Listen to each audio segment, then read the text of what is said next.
The Farmington Hills Fire Department has afforded some great training opportunities when a developer will donate a structure to us. The house or commercial building will be used by our firefighters to train in or conduct live training fires in before the structure is completely demolished and a new one built on the same site. Hi, I'm Denny Hughes, Lieutenant with the Farmington Hills Fire Department. These opportunities for us are priceless and provide our firefighters with some great opportunities to train in. And as you'll see in the video, they'll provide you, the public, with some great safety lessons as well.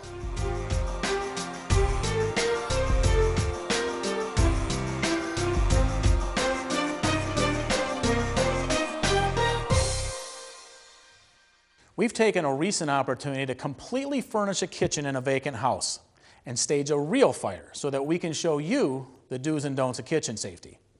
But first, a word from the Farmington Hills Fire Chief, Corey Barsh.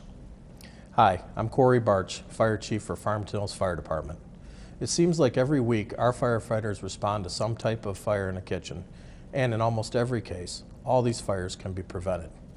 We have staged a live fire in a home donated to the fire department to show you, the viewer, the devastation of a small fire in the home when you don't prepare.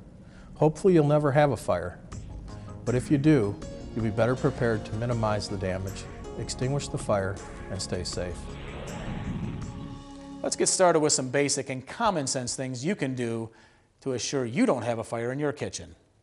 Inspector Mike Kish will help us prepare your kitchen before you start cooking. Mike? Well, Lieutenant, the first thing that everyone can do is keep it clean. The entire area on and around your cooking surface and inside of your oven should be kept as clean as possible. Wipe up any spills or grease buildup, as these can be contributing factors to the spread of fire. Mike, what about the combustible items we frequently see around the stove or on the countertops? Absolutely. It's hard to find anyone who doesn't have dish towels, newspapers, pot holders, or paper towel racks near the cooking surface, as well as your curtains or window treatments. All of these will contribute to a rapid spread of a small fire.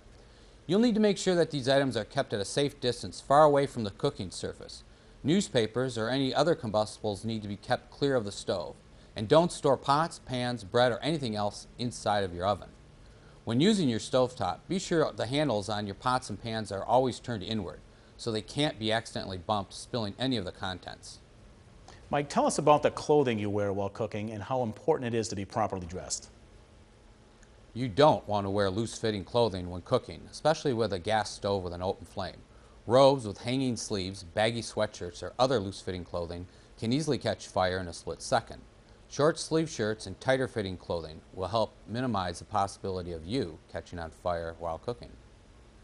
Over the years, we've had a few of our residents severely burned from wearing loose clothing, just like you'd mentioned. You have any additional comments you want to pass along? Sure. You might want to eliminate any possible trip hazards, such as a rug that may not have a non-skid backing. Also, keep small children and pets away from the stove while you're cooking. It's very easy to become distracted by a phone or television, so eliminate the distractions in your kitchen and never leave your stove unattended for anything. And finally, if you've been consuming alcohol or you're really tired, stay away from the stove. Being impaired in cooking is a recipe for disaster. It only takes a split second for a small fire to become a really big one. That's the truth. Thanks, Mike. Now let's go to Lieutenant Dave Feitner with some more kitchen safety advice. Dave? Thanks, Denny. As Inspector Kish just mentioned, unattended cooking is the #1 reason for so many of the kitchen fires here in Farmington Hills. If you have something cooking or being heated on the stovetop, you shouldn't leave the kitchen for any reason. How are you going to notice a problem or small fire if you can't see it? You can't. Stay in the kitchen and be able to visually see the stovetop at all times. If for some reason you have to leave, turn the heat source off until you can return and watch what you're cooking.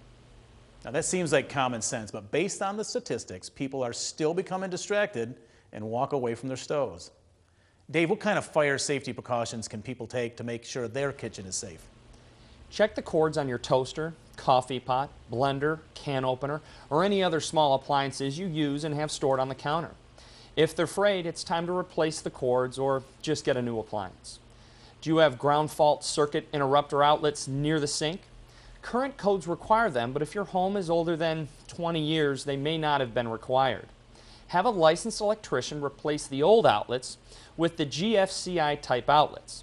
This will prevent against shock hazards, and while your electrician is replacing those outlets, have them check for the size of the breakers or fuses on your countertop outlets. That'll make sure that they're protected with the proper size needed for your appliances. You should also consider arc fault circuit interruption protection. These specialty devices help to prevent fires. That's some good advice, Dave. Can you give our viewers some additional advice on what to do in case they do have a kitchen fire? Most stovetop fires can be extinguished by simply sliding an oversized cookie sheet over the pot or pan that's on fire. Once over the top of the fire, turn the stove off. Leave the sheet on until everything is cooled completely. If the fire's inside your oven, shut the oven off and don't open the door. Opening it will allow fresh oxygen inside, allowing the fire to become much larger. Most importantly, never throw water on a grease fire. The outcome is certain to become a disaster and will probably destroy your entire kitchen, if not your entire home. Baking soda, flour, sugar, and other cooking powders are also not recommended as an extinguishing agent. If needed, you can use a portable fire extinguisher. This will keep the fire in check or completely extinguish it. If you do choose to get a fire extinguisher, please make sure that it is an ABC type. This means that that fire extinguisher can be used for electrical, paper, or grease fires. And as always, if you do have a fire in your home, know the fastest and safest way outside and never go back in. Dial 911 and have a predetermined meeting location, like a mailbox or the neighbor's porch. That way you'll know if everybody's out safely and you can share that information with the fire department. Well, I hope you enjoyed the show and can use some of the valuable fire safety lessons provided. If you have any questions, contact the Farmington Hills Fire Department. Thanks for joining us. Take care.